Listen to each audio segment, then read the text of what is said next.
Pemilihan presiden tahun 2014 kurang dari 1 bulan. Di masa kampanye ini, kedua pasang calon presiden semakin berlomba-lomba meraih simpati masyarakat untuk meraup suara terbanyak nantinya. Dalam pemilu, pemilih perempuan rentan dimobilisasi dan dipengaruhi. Padahal, suara perempuan dalam pesta demokrasi sangat menentukan lahirnya seorang pemimpin. Pasalnya, kaum perempuan bisa dimobilisasi baik oleh suami dan organisasi yang digelutinya. Terlebih, tingkat pendidikan yang masih lebih rendah dibandingkan laki-laki. Dalam menentukan pilihan, perempuan pun dinilai kerap menggunakan perasaan dibanding logika. Bahkan dosen politik UI Husnul Mariah pernah mengatakan, pada pemilu 2014 pemilih perempuan harus hati-hati dalam memilih pemimpin. Hal yang terpenting adalah harus mempelajari siapa calon presiden dan apakah mereka memperjuangkan kepentingan perempuan. Pemirsa, untuk membahas lebih lanjut sudah bersama kami di studio pengamat politik dari Lembaga Ilmu Pengetahuan Indonesia LIPI, Siti Zuro, dan peneliti dari Lingkaran Survei Indonesia Ruli Akbar, serta selebritas sekaligus yang mewakili suara perempuan Ayu Azhari. Selamat datang semuanya, terima kasih telah hadir bersama kami dalam Jurnal Siang. Saya ke Ibu Siti Zuro dulu. Bu Siti, ini kalau kita lihat kan memang suara pemilih perempuan dalam pesta demokrasi ini bisa dikatakan cukup banyak juga dan berpengaruh di sini. Nah, dalam Pilpres kali ini Anda melihat bagaimana kedua capres ini menyentuh ataupun menarik para pemilih perempuan ini? Iya, ini memang menarik ya. Kalau dibanding dengan pemilu sebelumnya kan kelihatan sekali bahwa sosok Pak SBY itu kayak magnet untuk perempuan, untuk ibu-ibu khususnya. Jadi ibu-ibu terkesima dan tanpa diminta pun memilih.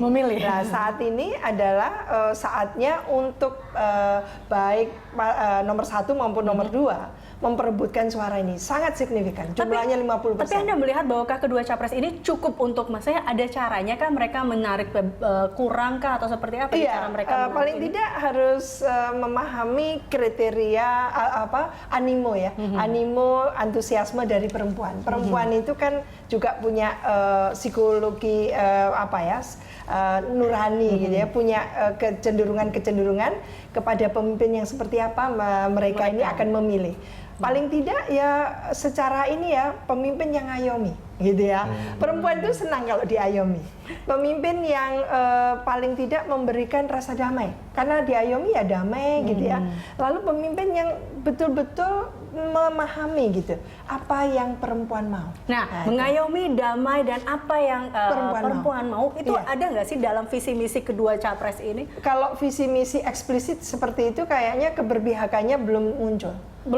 Di dua pasangan calon ini tidak menyampaikan secara eksplisit di mana sih sebetulnya visi misi yang berkaitan langsung dengan katakan kebutuhan perempuan. Berarti belum ada yang bisa katakan belum sampai ke gender mainstreaming itu ya, pengarus utamaan gender itu belum yang menyentuh ke situ.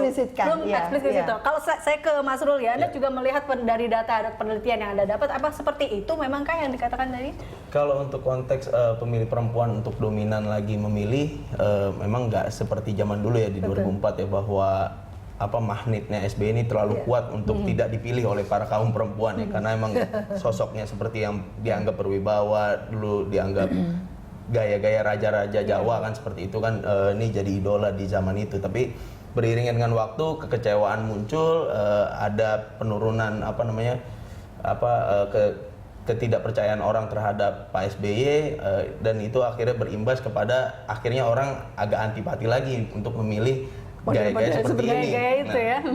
Mungkin fenomena Jokowi waktu di Jakarta waktu itu sempat jadi fenomena yang unik ya, bahwa ini kok ada sosok pemimpin yang gayanya kayak gini, terus waktu itu dipilih. Nah, seperti itu, ini jadi gaya yang karakter yang unik. Tapi di satu sisi yang lain, kayak kita banyak lihat stiker masih enak zamanku toh. Ini banyak orang juga yang butuh pemimpin-pemimpin gaya-gaya Soeharto, mungkin dari sisi tegasnya, dari sisi keamanannya, dari sisi orang nggak akan mikir politik macam-macam dan segala macam. Iya, Mas Ruli, tapi kalau kita lihat sebenarnya apa sih akhirnya membuat mungkin tadi kalau kata Bu Siti, visi dan misi dari capres ini belum ada yang menyentuh ke segmentasi pemilih perempuan ini.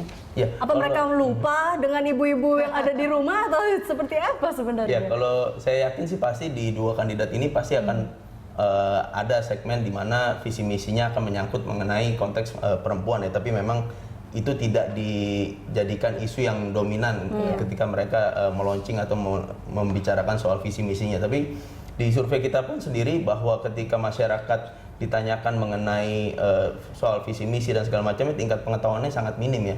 Hampir di atas 75% orang nggak tahu soal visi misi dari kandidat ini sendiri. Lebih malah konteks figur dari kandidat ini sendiri ketimbang visi misinya. Figurnya ini yang masih masyarakat masih lebih memilih figur ketimbang program atau visi misinya.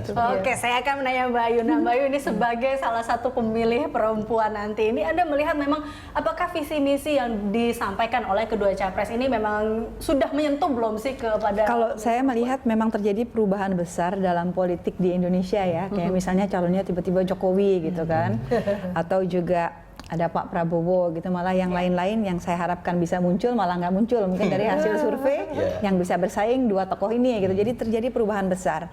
Ini buat masyarakat khususnya perempuan juga mungkin tidak mudah untuk mengerti dan memahami. Saya termasuk mewakili perempuan awam dari masyarakat kita ya.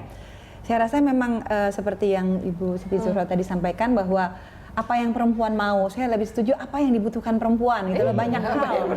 Misalnya pekerja perempuan itu kan setiap bulan sebenarnya mesti istirahat 2 hari ya, kalau dia datang bulanan itu kan sangat manusiawi sekali.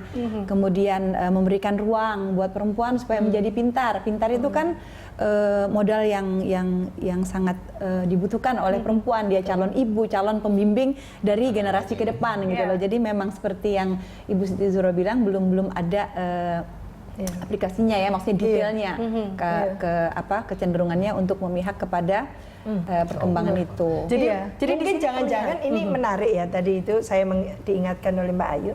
Jangan-jangan mereka melihat ketika visi misi disampaikan itu seolah-olah ini untuk warga negara. Lah perempuan sudah termasuk warga negara. Jangan lupa perempuan ini masyarakat kaum perempuan ini masih dimarginalkan. Jadi harus memang diberikan payung hukum, proteksi yang cukup. Nah itu dia, apakah memang terlupakan atau sengaja mungkin ya sudah disamaratakan sebagai warga negara? Nah itu dia. Baik, kita akan lanjutkan lebih lanjut mengenai ini, pemirsa tetaplah bersama kami.